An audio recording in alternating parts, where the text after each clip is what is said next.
لم يهدأ الشارع الفرنسي بعد من تداعيات مقتل نائل.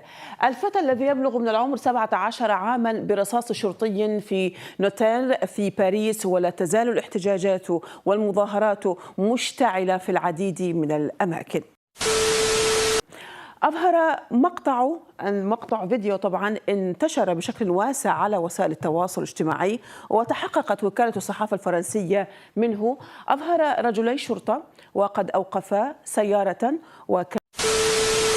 نائل مرزوقي هو واحد شاب من اصول جزائريه كيعيش في فرنسا، غادي يصفيها ليه واحد شرطي فرنسي، وهذا الشيء اللي غيخلي فرنسا تقلب كامله بسبب القضيه ديالو.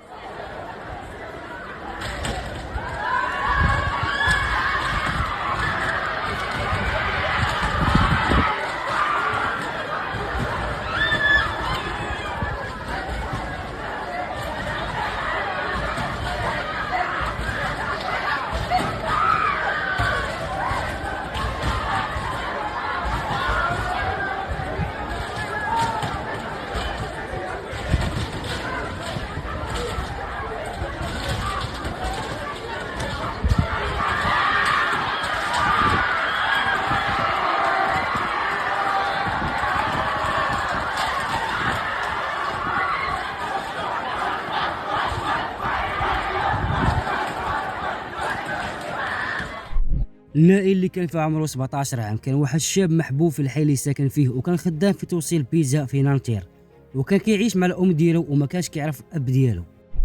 ونائل كان كيلعب الريكبي لمده ديال 3 سنوات، وكان واحد الشخص عنده اراده للتوافق اجتماعيا ومهنيا، وماشي شي طفل عاش متهور ولا ارتكب جرائم سرقات او تعاطى المخدرات. وقال رئيس نادي الجمعيات فاش كان كيلعب نائل بلي نائل كان واحد المراهق يصغي ويصمم على تدبير الامور وما عندوش واحد السجل جنائي في الحق ديالو. ولكن في الصباح ديال يوم الثلاثاء كان نائل سايق واحد السياره مرسيدس ام جي مستاجره، وفاش داز من واحد الباراج رفض يتوقف، وهذا الشيء اللي غيخلي الشرطه يطلق عليه النار، وغيتوفى نائل من بعد وقت قصير، واخا دخلوا المسعفين وما قدروش يعتقوه.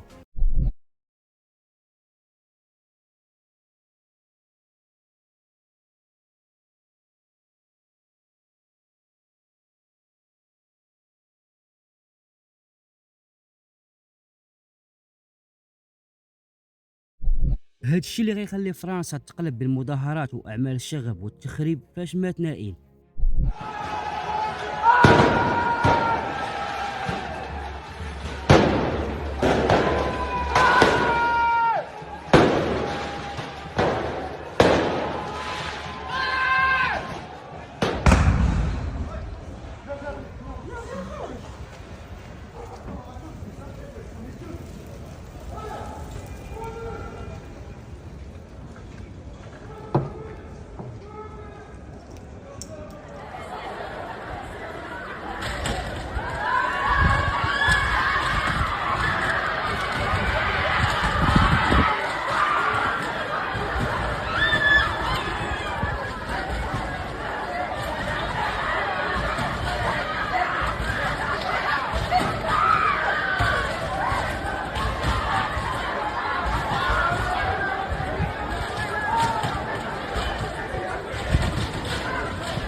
وإلا كنتي وصلتي حتى لهنا ما تنساش تخلي واحد لايك واشتراك في القناه وشي كومونت تحفيزي، او تقدر تعبر فيه على الراي ديالك في القضيه.